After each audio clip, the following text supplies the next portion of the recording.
কিসের এমপি মন্ত্রী আইন বানাবে? কিসের ব্যারিস্টার নিজে আইন তৈরি করবে? মুসলমান কালেমা পড়লে তোমার আর কোনো অধিকার নেই। কালেমা পড়া মানে তোমার আল্লাহর আইনের বাইরে যাওয়ার অধিকার নাই। যেতে চাও আসমান জমিনের বাইরে চলে যাও। ইয়া মাশারাল জিন্নি ওয়াল ইনস ইন ইসতাতাতুম আন তানফুযু মিন আকতারিস সামাওয়াতি ওয়াল আরদ। হে মানব জাতি, যদি এতই ক্ষমতার বহরা দেখাও, চলে যাও আমার সীমানা আসমান জমিন চৌহদ্দি সীমানার বাইরে চলে যাও। পাওয়ার সেখানে দেখা। কিসের পাওয়ার তোমার? আমার ভাই বন্ধুরা রাগ করছেন নাকি? কথা স্পষ্ট করা, কোনো অধিকার নেই। এমন কি আল্লাহ নবীকে বলা হলো কি, ওয়ালাউ তাকাওয়ালা আলাইনা বাদাল আকাবিল লাখাযনা মিনহু বিল ইয়ামিন সুম্মা লাকাতানাহু বিল ওয়াতিন। ও নবী, আমার নীতিমালা, আমার বিধিমালা, এই কালামের মধ্যে যদি তুমি কোনো কথা ঢোকাতে চাও, তোমার কোনো ইচ্ছে মতো কোনো কথা, কোনো নীতিমালা ঢোকাতে চাও, নবীরে আমি ডান হাত দিয়া তোমাকে পাকলাও করব, তোমার কণ্ঠনালীটা আমি আল্লাহ ছিঁড়ে নিয়ে নেব। নবীকে বলা হয়েছে। তাহলে আপনি সলিমুদ্দি কলিমুদ্দি গয়সুদ্দি কি আপনার এত পাওয়ার, এত বোঝেন? কিসের আইন বোঝেন? কয় পাতা পড়েছেন? কি জানেন আপনি? জানেনটা কি আপনি? এত গর্ব অহংকার করেন। অ্যাডভোকেট ব্যারিস্টার, তাই কি জানেন? বিয়া ফাইসালা দেন তো, একটা নারী বিচার ফাইসালা দেন, কি দিতে পারেন? ভাইরা আমার, বন্ধুরা আমার, কোরআন ভাই ইমাম মালিক বলছে, আমি ইমাম মালিক এসেছি, চিফ জাস্টিস ঠিকই আছে, কিন্তু আমি নিজে আসলে জাস্টিস নই। আমি কোরআন হাদিসে যা বিচার আছে আল্লাহ এবং তার রসুল করে দিয়েছেন সেই অনুযায়ী ফায়সালা করি মাত্র। আমি নিজে কিছু আইন রচনা করতে পারবো না, ইচ্ছে মতো বিচার করতে পারবো না। কোরআন যা বলেছে, হাদিস যা ফায়সালা দিয়েছে সেই ফায়সালা হবে। তোমরা ইমানদার যদি হও মানতে হবে। সুবহানাল্লাহ বলবেন না? সবাই ওকে। শুরু হলো জেরা। হে মহিলা, তুমি যে হাতটা দেওয়ার পরে হাতটা জোড়া লেগে গেল, কিভাবে লাগলো বর্ণনা করো। মহিলা বর্ণনা দিচ্ছে, ইনি বিনি কাঁদছে, মালিক আমি যে গোসল দিতে এসেছি 3 দিন ওই কষ্টে আছে, তার ঠিকানি কথা বের হয়, কাঁদতে কাঁদতে একটু একটু ভাঙা ভাঙা কথা। ইমাম মালিক বলছে, নারী ক্রন্দন নয়, স্পষ্ট ভাষায় বয়ান করো। আমি কিন্তু এখানে সাধারণ মসজিদের মুসল্লিদের ইমাম হয়ে আসিনি, আমি জাস্টিস। কিন্তু জাস্টিসের সামনে কথা বলছো, পরিষ্কার করে বলো কি হয়েছে। উনি বললেন যে আমি গোসল দিতে কাপড় সরে আর তার ওযু গোসল করাবো, যেই হাত লাগছে গায়ে জোড়া লেগে গেছে। আমি বুঝলাম না। বোঝো নাই? তা না, কেন বোঝো নাই? নিশ্চয়ই বোঝার কথা, না বোঝার তো কথা না। তুমি ক্লিয়ার করো, স্পষ্ট বলো। কথা বলছে না, স্পষ্ট বলবে কি না, কেন লাগছে তুমি জানো? তুমি জানো, বলবে না। না বললে পরে ফায়সালা কিন্তু এমন হবে, কেঁদে কেটেও কিন্তু কিছু করতে পারবে না। সত্য কথা বলবে কিনা, সত্য কথা বলতে হবে। না বললে পরে কিন্তু জ্যান্তা মরা দুটোই একসাথে কবরে ঢুকাই দিয়ে যাবে। আমার মায়েরা শোনেন কান লাগায়া, 2 বোন এক জায়গায় হলে গল্প করে, আছে না নাই? সমালোচনা গীবত শুরু হয়ে যায়। আমি একবার এরকম মাহফিল করতেছি, মঞ্চের পিছনে মহিলা প্যান্ডেল, এরকম পিছনে মহিলারা কথা বলে, আমি বন্ধ করি শুনতে থাকি, দেখি ওরা কি ওয়াজ করে। মহিলারা গল্পের বাজার বসায়, দেখি কি গল্প করে। একজন আর একজন মহিলার বলতে, বউ তোর তো কপাল, বউ তোর কপাল, আর আমার পোড়া কপাল। কেন আমার পোড়া কপাল? এই দেখ আমার শাড়ি কেউ পরে, শর্ট, তোর কি সুন্দর শাড়ি গয়না। আমাদের ওর বাপের কপালে চোখ নেই, দেখি দেখি মোটা সুতো শর্ট কিনে আনে। তাই ও তো খুব বললো, তোর কপাল তোর খুব ভালো, শাড়ি ভালো, গয়না ভালো, কি সুন্দর দেয় তোর বার। ওইটা বলতে যে, হ্যাঁ শুধু শাড়ি গয়না সুন্দর দেখলি হয় না, যে যার ঘর করে সে তার মর্ম জানে। আমাদের এটা বাচ্চা খুব ভালো, আমাদের ওটা ও মানুষই জাতি না, ও মানুষই না। তোমারটা তো কপালে চোখ নেই, আর আমারটা মানুষই না। ভালো কোনটা ভাই? হ্যাঁ, যখন দুটি এক জায়গায় হয় তখন সব একেবারে খাড়াই করে ধুয়ে ধুয়ে বাড়ি যায়। এটা আল্লাহর নবী বলেন, আমার মায়ের বোনেরা, আমি কিন্তু আপনাদের দোষ দেই নাই, এটা যশোরের ঘটনা, বাস্তব কথা বলছি, আমি বানায় বলি নাই। বিশ্বনবী বললেন, আন ইবনে আব্বাস রাদিয়াল্লাহু তাআলা আনহুমা قال قال النبي صلى الله عليه وسلم أريد النار فإذا أقصى أهل النساء قيل يكفرن بالله قال يكفرن شرك يكفرن إحسانا لبئست إليه هدهن درس مراد منك شيئا فقالت ما رأيت منك خيرا قط رواه البخاري। সহিহ বুখারীর একেবারে শুরুতেই এই হাদিসটা আছে। আল্লাহর নবী বললেন, আমি মেরাজে গেলাম, জান্নাত জাহান্নাম দেখলাম, জাহান্নাম ভিতরে বেশিরভাগ নারী আর নারী। আমি জানতে চাইলাম, জিবরিল এত নারী কেন জাহান্নামে? বললেন ওরা কুফরি করে। আমি জিজ্ঞেস করলাম, আয়াকফুরনা বিল্লাহ, ওরা আল্লাহর সাথে কুফরি করে? বলা হলো না না, ইয়াকফুরনাল আশিরা ওয়া ইয়াকফুরনাল ইহসানা, ওরা দুইটা কুফরি করে। একটা হলো ওরা স্বামীর সাথে কুফরি করে, বিশ্বাসঘাতকতা করে, আর একটা হলো ওরা ইহসান, ভালো ব্যবহারের সাথে কুফরি করে। বিশ্বাসঘাতকতা করি স্বামীর সাথে, আহারে স্বামী আমানত থেকে আমানতের খেয়ানত করে। আজকাল কত যুবক বিবিকে রেখে দেশের বাইরে কাটায়, আছে না নাই? আছে। টাকা পাঠায় ওর হ্যালো করে, আর একজন হ্যালো বটতলায় চলো। ও আপনাদের আবার বটতলি আছে, ঝামেলা। আমি এই বটতলা কইনি। আর যুবকদের দোষ আছে। যুবকেরা অল্প বয়সে বিয়ে করে বউটারে বাড়ি রেখে বিদেশ যাও, যাওয়ার সময় ছোট ভাই বলে, ছোট ভাই আমি তো গেলাম, তোর ভাবির দেখিস। ছোট ভাই হলো দেবর, ওর বছর তোর ভাবির দেখিস। আচ্ছা, কদিন কত বড় গাধা। ছোট ভাই মনে করে যাই এয়ারপোর্ট পার হয়, তারপর দেখবেন ঠিক মতন। এই যে সমাজের ফিতনা, নারী, বিশ্ব নবী বলেছেন আল-মারআতু সালিহা আরবা'i খিসালিন, সতী সাথী নারীর চারটা বৈশিষ্ট্য। ইন আমারা আতাতু ওয়াইন নাযারা ইলাইহি সাদদাতুহু ওয়াইন আকসামা আলাইহি আবরাতুহু ওয়াইন গাবা আন হাফিজাতুহু আও কামা ক্বালান নবী সাল্লাল্লাহু আলাইহি ওয়াসাল্লাম। বিশ্বনবী বলেন, সতী সাথী নারীর চারটা গুণ। এক নম্বর গুণ, স্বামী যখন কোনো আদেশ করে তা মান্য করে, আনুগত্য করে। দুই নম্বর, স্বামী যখন তার দিকে বাড়িতে এসে তাকে দিকে তাকায়, স্বামীকে রিসিপশন দিয়ে আনন্দ দেয়। তিন নম্বর হলো, স্বামী যদি রাগ করে তার বিরুদ্ধে কসম কাটে, তোর সাথে কথা কব না, খাবো না, তখন স্ত্রী ভালো ব্যবহার দেওয়া স্বামীর কসম ভাঙ্গিয়ে দেয়। 4 নম্বর হইন গাবান হাফিজাতুহু, স্বামী যখন বাড়ি থাকে না সমস্ত আমানাতের হেফাজত করে। সুবহানাল্লাহ। আমার ভাইয়ের মায়েরা বোনেরা সাবধান, স্বামীর আমানত, 1 নম্বর আমানত আপনি নিজে, পরপুরুষের সামনে যাবেন না। কথা বলেন, হেফাজত করবেন। আসুন, আমি বলছিলাম কথা খেয়াল আছে, মায়েরা বোনেরা খবরদার, একজন আর একজনকে দেখে অযথা গীবত, চগলখুরি, মিথ্যা অপবাদ কাউকে দিবেন না, সাবধান। এই নারী ইনি বিনি খাচ্ছে। ইমাম মালিক বলে, নারী, আমার কাছে দলিল আছে, প্রমাণ আছে, আমি জানতে চাই, তুমি যখন তার গায়ে হাত দিতে যাও তখন তোমার জবান দিয়ে কি বলেছ, তোমার মুখ দিয়ে কি উচ্চারণ করেছো, একটু বলো। মহিলা চমকে উঠেছে। আকাশ বাতাস কেউ জানে না, পৃথিবীর কোনো মানুষ খবর রাখে না, উনি কি আল্লাহর ওলি নাকি? জানলো কি করে? ঘরের কথা পরে জানলো কেমনে? চিন্তায় পড়ে গেছে। ইমাম মালিক বলেন, আরে বলো, সত্য বলো, কি বলেছিলে? নারী হতভম্ব হয়ে গেছে। আমি তো মনে মনে বিড়বিড়ি করে সাধারণভাবে একটি কথা বলেছি, এই কথা কেউ জানে না, জানার কথা না। এই ইমাম কেমনে জানে, ব্যাপারটা কি?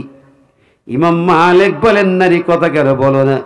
তুমি মনে করো না আমি কোনো পীরলি দরবেশী গায়েবের খবর রাখি? না না না, এটা আমার ধারণা নয়, এটা কোরআনের একটু ইশারা আছে।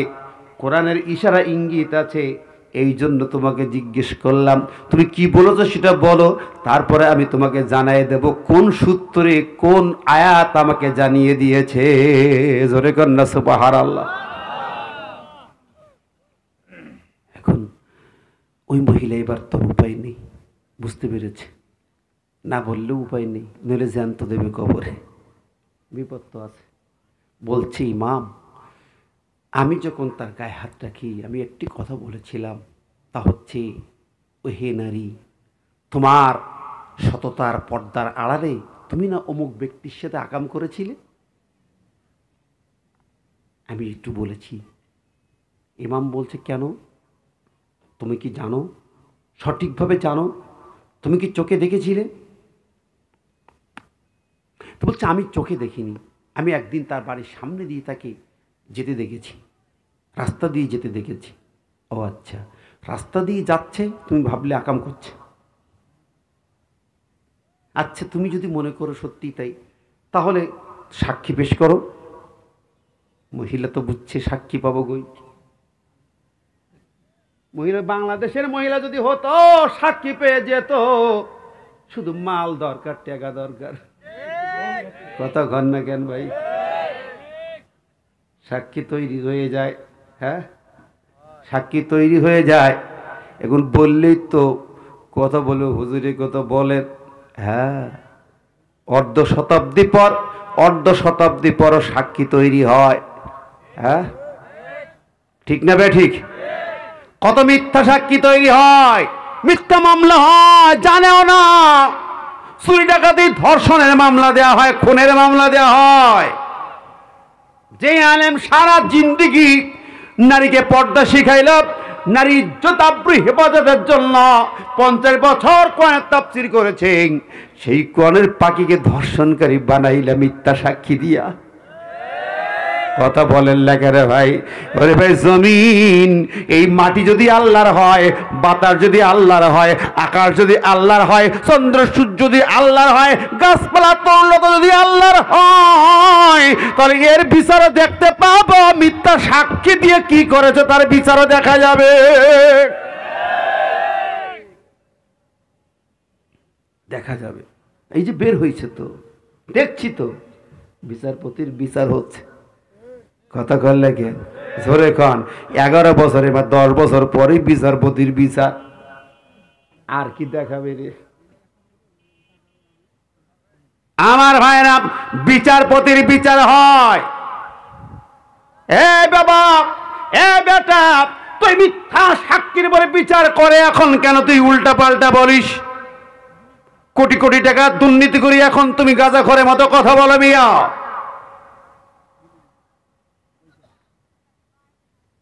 কোরআনুল কারীম সব তথ্য ফাঁস করে দেয়।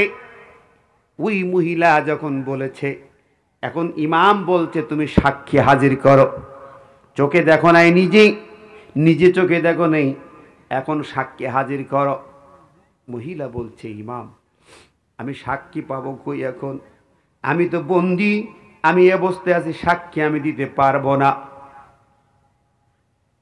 ইমাম মালিক বলেন, শোনো মহিলারে, আমি কিভাবে পেয়েছি তুমি কি জানো? তুমি তো জানতে চাইলে আমি কেমনে তোমাকে বের করলাম। তুমি একটা বহুতান আরোপ করেছো। কোরআন বলেছে, শোনেন, ওমাই ইয়াকসিব খাতিয়াতান আও ইসমান সুম্মা ইয়ারমি বিহি বারিয়ান ফাকাদ ইহতামালা বুহতানাও ওয়া ইসমাম মুবিনা। সূরা নিসা 112 নম্বর আয়াতে আমার আল্লাহ বলে দিয়েছেন, নিজের অন্যায় করে পাপ করে অন্যের এখানে পাপটা চাপায় দিয়া যে বুহতান আরোপ করে, ওই ব্যক্তি এই বুহতান অপবাদের সমস্ত বোঝা তার নিজের ঘাড়ে বহন করা লাগবে। চাপাই দিছো ভালো ভালো নেককার মানুষের ঘাড়ে চাপাই দিয়া আমেরিকায় কেটে পড়ি মনে করলে যাবে, কেটে পড়েছে। দেখো না, ঠিকই উল্টে আসতেছে। একটা একটা করে আসবে আসবে আসবে। যত দূর তুমি নামবে তত দূর তোমার পা ভিজবে, আবার ডুবতে হবে। কোনো সন্দেহ নেই, পৃথিবী মাটি কাউকে ক্ষমা করে। কোরআন বলছে তুমি যা করবে মিথ্যা অপবাদের বোঝা ঘাড়ে চাপাবে, এই ইহতামালা বহন করতে হবে। এই বোঝা তোমার নিজেকে, যতজনকে মিথ্যা সাক্ষী বানায় মিথ্যা বিচার করেছ, প্রত্যেকটা বিচারের বিনিময়ে তোমার উপরে বিচার হবে হবে হবে হবে হবে। মাটি যদি আল্লাহর হয়, আকাশ যদি আল্লাহর হয়, কোরআন যদি আল্লাহর হয়, কোরআন যদি সত্য হয়, কেউ রেহাই পাবে না, কোনো জালেম রেহাই পাবে না, কোনো বিচারপতি রেহাই পাবে না, কোনো পাতি নেতা সাথী নেতা একটাও রেহাই পাবি না, পাবি না, পাবি না। আল্লাহর কসম দিয়ে বলি পাবি না। সাবধান হয়ে যাও, এখনো মাপ চাও আল্লাহর কাছে। আমার ভাই ও বন্ধুরা, ইমাম মালিক এখন কি করবে? হাত তো লেগে আছে, সমাধান নেই। এখন বলছে ঠিক আছে মহিলা, তুমি যদি নিজেকে এখন হাত লাগার বিচার পরে, তোমার এই অপবাদ লাগাইছো এখন যেটা নতুন, এইটার বিচার আগে হবে। অপবাদ দিছ, এইটার বিচার আগে হবে। কি বিচার? সাক্ষী হাজির করো 4 জন। কাউকে কোনো অপবাদ দিলে, জেনা বিশেষ করে 4 জন সাক্ষী দিতে। কয়জন? কথা বলেন না, কয়জন? মন খারাপ করছেন? শেষ করে দিচ্ছি, লম্বা করছি না। 4 জন সাক্ষী হাজির করো। যদি আনতে না পারো তার বিচার শোনো। আল্লাহ বলছেন সূরা নূরের শুরুতে যান 4 নম্বরে, والذين يرمون المحصنات ثم لم يأتوا بأربعة شهداء فأجلدوهم 80 جلدة। সুবহানাল্লাহ। আল্লাহ বলেন সতীসাধী নারীর বিরুদ্ধে, মানুষের বিরুদ্ধে যদি তুমি বহুতান চাপাও, মিথ্যা অপবাদ দাও, জেনা ধর্ষণের অপবাদ দাও, সুম্মা লাম ইয়াতু বিআরবাতি শুহাদা, এরপর 4 জন সাক্ষী হাজির করতে না পারো, তাহলে ফাজলিদুহুম 80 জালদা, তোমার বিচার হলো 80 চাবুক মারা হবে। আল্লাহ বলে ফাজলিদুহুম, তুমি তাদেরকে চাবুক মারো, 80 জালদা, 80 চাবুক মারো। কার অর্ডার? বিচারটা কার? জোরে কন্যা কার? ফায়সালা মানুষের নয়, ফায়সালা আকাশের আল্লাহ। আল্লাহর আয়াত তেলাওয়াত করে ইমাম মালিক বলেন, আমার তো নিজের রায় দেওয়া লাগে না, আমার গবেষণা লাগবে না। দিনের পর দিন আজকে শুনলাম, এরপরে আবার উকিল মুক্তার জেরার দিন দেব, তারপরে আবার দিন দেব, ফাইনাল শুনানি দেব, তারপরে রায়ের দিন দেব, 10 বছর কাটাই দেব। বিচার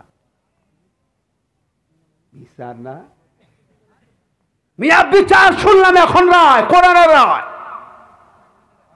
সুবহানাল্লাহ। কারেন্ট বিচার, কারেন্ট রায়। 80 চাবুক তোমার বিচার, মিথ্যা অপবাদ দেবার কারণে। ঠিক আছে, এ জাল্লাদ চাবুক লাগাও। অর্ডার সঙ্গে সঙ্গে, জাল্লাদ চাবুক লাগাও। রেডি হয়ে গেল, চাবুক মারার জন্য সব রেডি। আমার ভাই ও বন্ধুরা, চাবুক মারার জন্য জাল্লাদ রেডি হলো, লাগাও চাবুক। ইসলামের বিচার কারোর জন্য দয়া মায়া ভালোবাসা নেই। আল্লাহ নবীর জামানায় একটা বিচার, মাখজুমি গোত্রের এক সম্ভ্রান্ত মহিলা চুরি করেছে। লোকজন বলো সাহাবে ইয়া রাসূলুল্লাহ, সম্ভ্রান্ত পরিবার, বিরাট পরিবার, মাখজুমি গোত্রের সম্ভ্রান্ত মহিলা, বড়লোক মহিলা, এর হাত কাটা মাফ করে অন্য শাস্তি দেওয়া যায় না? রাসূল বললেন, বনী ইসরাইলদের যুগে এই করতো, বড় লোকদেরকে মাফ করে দিত, গরিবদের হাত কাটতো। আমি নবী না, লাউ আন্না ফাতিমাতা ইবনাতা মুহাম্মাদিন সারাকাত লাকাতাতু ইয়াদাহা, আও কামা ক্বালা নবী সাল্লাল্লাহু আলাইহি ওয়াসাল্লাম। সহিহ বুখারী, মুসলিম সব কিতাবে আছে হাদিস। যদি মুহাম্মাদের কন্যা ফাতেমা চুরি করে, আমি নবী তার হাত কেটে দেব। এটাই ইসলামের বিচার। চেহারা থেকে বিচার হয় না। ইমাম মালিক বললেন চাবুক লাগাও। 80 চাবুক, চামড়ার চাবুক। এর তোর বিচার না। ছোটবেলায় আমার বাবার বিচার দেখেছি, বাবা বিচার করতেন, বৈঠক কোনা ছিল, 5 গ্রামের মেম্বার ছিলেন, 32 বছর মেম্বারি করছে। ছোট্টবেলায় বিচার দেখেছি।